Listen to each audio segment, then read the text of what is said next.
ರೇಣುಕಾಸ್ವಾಮಿ ಹತ್ಯೆ ಪ್ರಕರಣಕ್ಕೆ ಸಂಬಂಧಪಟ್ಟಂತೆ ಈಗಾಗಲೇ ಪರಪ್ಪನ ಅಗ್ರಹಾರದ ಜೈಲು ಪಾಲಾಗಿದ್ದಾರೆ ದರ್ಶನ್ ಸೇರಿದಂತೆ ಉಳಿದ ಆರೋಪಿಗಳು. ಈ ಬೆನ್ನಲ್ಲೇ ಇದೇ ಪ್ರಕರಣಕ್ಕೆ ಸಂಬಂಧಪಟ್ಟಂತೆ ಒಂದು ವಿಚಾರದ ಡಿಸಿಷನ್ ಆಗಬಹುದು. ಇವತ್ತು ದರ್ಶನ್ 82 ಲಕ್ಷ ಹಣದ ಭವಿಷ್ಯ ನಿರ್ಧಾರ ಆಗಬಹುದು. ಹಣವನ್ನ ದರ್ಶನ್ಗೆ ಬಿಡುಗಡೆ ಮಾಡಬೇಕಾ ಬೇಡವಾ, ಆದಾಯ ತೆರಿಗೆ ಇಲಾಖೆ ಬಳಿಯೇ ಇಟ್ಕೊಳ್ಬೇಕಾ, ಈ ವಿಚಾರದ ಬಗ್ಗೆ ಒಂದು ಡಿಸಿಷನ್ ಬರ್ಬೋದಂತೆ. ಈ ಬಗ್ಗೆ ಕೋರ್ಟ್ನಲ್ಲಿ ಮಹತ್ವದ ತೀರ್ಪು ಬರೋದಕ್ಕಿದೆ. 82 ಲಕ್ಷ ಹಣ ಬಿಡುಗಡೆಗೆ ಅರ್ಜಿಯನ್ನ ದರ್ಶನ್ ಸಲ್ಲಿಕೆ ಮಾಡಿದ್ರು. ವಾದ ಪ್ರತಿವಾದವನ್ನ ಕೋರ್ಟ್ ಆಲಿಸಿತ್ತು, ಆದೇಶವನ್ನು ಕಾಯ್ದಿರಿಸಿತ್ತು. ಇವತ್ತು ಆ ಆದೇಶ ಹೊರ ಬೀಳಲಿದೆ ಅನ್ನೋದು ಗೊತ್ತಾಗ್ತಾ ಇದೆ. 82 ಲಕ್ಷ ಯಾವುದು ಕೇಳಿದ್ರೆ ರೇಣುಕಾಸ್ವಾಮಿಯನ್ನ ಹತ್ಯೆ ಮಾಡೋದಕ್ಕೆ ಖರ್ಚು ಮಾಡಿದಂತಹ ಹಣ, ಸುಪಾರಿ ಕೊಡೋದಕ್ಕೆ, ಸುಪಾರಿ ಕಿಲ್ಲರ್ಸ್ಗೆ ಖರ್ಚು ಮಾಡಿದಂತಹ ಹಣದ ಮೂಲ ಇಂದ ಹಿಡಿದು ಹಣ ಎಲ್ಲೆಲ್ಲಿ ಬಳಕೆ ಆಯಿತು, ಯಾರ್ಯಾರು ಎಷ್ಟೆಷ್ಟಿಗೆ ಡಿಮ್ಯಾಂಡ್ ಮಾಡಿದ್ರು, ಎಲ್ಲ ವಿಚಾರಗಳು ಕೂಡ ಚಾರ್ಜ್ ಶೀಟ್ನಲ್ಲೂ ಇದ್ವು. ಡೀಟೇಲ್ಸ್ ಕೊಡ್ತಾರೆ ನಮ್ಮ ಕ್ರೈಮ್ ಬ್ಯೂರೋ ಚೀಫ್ ಆಗಿರುವಂತಹ ಮುರಳಿ. ಈ 82 ಲಕ್ಷ ಹಣದ ವಿಚಾರದಲ್ಲಿ ಇವತ್ತೇನು ತೀರ್ಪು ಬರುವಂತಹ ಸಾಧ್ಯತೆ ಇದೆ?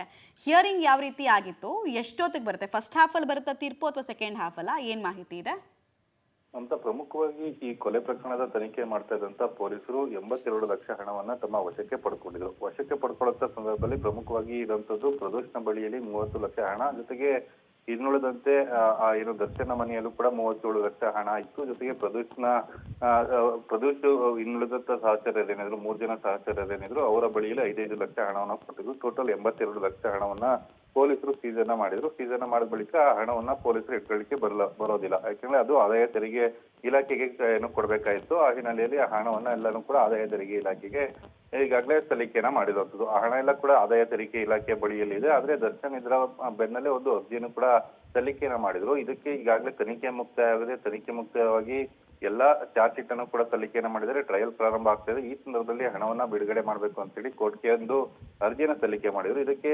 ಆಕ್ಷೇಪಣೆ ಎದ್ದಿದ್ದಂತ ಆದಾಯ ತೆರಿಗೆ ಇಲಾಖೆಯ ಅಧಿಕಾರಿಗಳು ಈ 87 ಲಕ್ಷದ ಹಣದ ಮೂಲ ಇದುವರೆಗೂ ಕೂಡ ಸ್ಪಷ್ಟನೆಯನ್ನ ಕೊಟ್ಟಿಲ್ಲ. ಯಾಕೆಂದ್ರೆ ಈಗಾಗಲೇ ದರ್ಶನ್ ವಿಚಾರಣೆ ಒಳಪಡ್ತಿದೀವಿ. ಜೊತೆಗೆ ದರ್ಶನ್ ಜೊತೆಲಿದ್ದಂತವರ ಹೇಳಿಕೆಗಳನ್ನು ಕೂಡ ದಾಖಲನ ಮಾಡ್ಕೊಳ್ಳಾಗಿದೆ. ಜೊತೆಗೆ ಯಾರ ಬಳಿಯಿಂದ ಹಣ ಬಂತು ಅನ್ನೋದ್ರ ಬಗ್ಗೆ ಆತ ಹೇಳ್ತಾ ಇದ್ದಾನೆ. ಆತನ ಅವರ ಹೇಳಿಕೆಗಳನ್ನ ಕೂಡ ಈಗಾಗಲೇ ದಾಖಲನ ಮಾಡ್ಕೊಂಡಿರೋದು. ಎಲ್ಲಾ ಮಾಡಿದ್ರು ಕೂಡ ಯಾವುದೇ ರೀತಿಯ ಸ್ಪಷ್ಟನೆಗಳು ಸಿಕ್ಕಿಲ್ಲ. ಇದು ಆದಾಯ ತೆರಿಗೆನ ವಂಚನೆ ಮಾಡಿರುವಂತ ಹಣ ಅಂತ ಹೇಳಿ ನಮ್ಗೆ ಅನುಮಾನ ಇದೆ.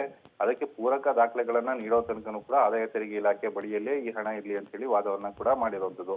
ವಾದ ಪ್ರತಿವಾದವನ್ನ ಆಲಿಸಿರುವಂತ ನ್ಯಾಯಾಲಯ ಇವತ್ತು ಆದೇಶವನ್ನ ಕಾಯ್ದಿರಿಸಿದೆ. ಬಹುತೇಕ ಮಧ್ಯಾಹ್ನ 3 ಗಂಟೆ ಸಂದರ್ಭದಲ್ಲಿ ಆದೇಶವನ್ನು ಹೊರಬೀಳುವಂತ ಸಾಧ್ಯತೆಗಳು ಕೂಡ ಇರುವಂತದ್ದು. ಆದ್ರೆ ಈಗಾಗಲೇ ಆದಾಯ ತೆರಿಗೆ ಇಲಾಖೆಗಳು ವಿತ್ ಡಾಕ್ಯುಮೆಂಟ್ ಮತ್ತು ವಿತ್ ಹೇಳಿಕೆಗಳೇನಿತ್ತು, ಹೇಳಿಕಾ ಪ್ರತಿಗಳೇನಿತ್ತು, ಅದನ್ನೆಲ್ಲ ಕೂಡ ನ್ಯಾಯಾಲಯಕ್ಕೆ ಸಲ್ಲಿಕೆ ಮಾಡಿರೋ ಹಿನ್ನೆಲೆಯಲ್ಲಿ ಇದರಲ್ಲಿ ದರ್ಶನ್ಗೆ ಹಿನ್ನಡೆ ಆಗುವಂತ ಸಾಧ್ಯತೆಗಳೇ ಅತಿ ಹೆಚ್ಚಾಗಿರುತ್ತದೆ. ಯಾಕಂದ್ರೆ ದರ್ಶನ್ ಯಾವುದೇ ರೀತಿಯ ಸ್ಪಷ್ಟನೆಗಳನ್ನ ಕೊಡದೇ ಇರೋ ಹಿನ್ನೆಲೆಯಲ್ಲಿ ಈ 82 ಲಕ್ಷ ಮತ್ತೆ ಲಾಕ್ ಆಗುವಂತ ಸಾಧ್ಯತೆಗಳು ಕೂಡ ಇದಾವೆ. ಬಹುತೇಕ ಇವತ್ತು ಅಂತಿಮ ಆದೇಶ ಬರ್ತಾ ಇದೆ. ಅಂತಿಮ ಆದೇಶದ ಸಂದರ್ಭದಲ್ಲಿ ನ್ಯಾಯಾಲಯ ಯಾವ್ದನ್ನ ಪರಿಗಣನೆಗೆ ತೆಗೆದುಕೊಳ್ಳುತ್ತೆ ಅನ್ನೋದ್ರ ಬಗ್ಗೆ ಕಾದು ನೋಡಬೇಕಾಗಿರುತ್ತದೆ. ಮಮತಾ, ಸೊ ದರ್ಶನ್ ಇಲ್ಲಿ ತನಕ ಈ 82 ಲಕ್ಷ ಹಣಕ್ಕೆ ಸಂಬಂಧಪಟ್ಟಂತೆ ಸ್ಪಷ್ಟೀಕರಣವನ್ನು ಕೊಟ್ಟಿಲ್ಲ. ಹಿನ್ನಡೆ ಆಗೋ ಸಾಧ್ಯತೆ ಜಾಸ್ತಿ ಅಂತ ಈಗಷ್ಟು ನಮ್ಮ ಪ್ರತಿನಿಧಿ ಹೇಳ್ತಾ ಇದ್ರು.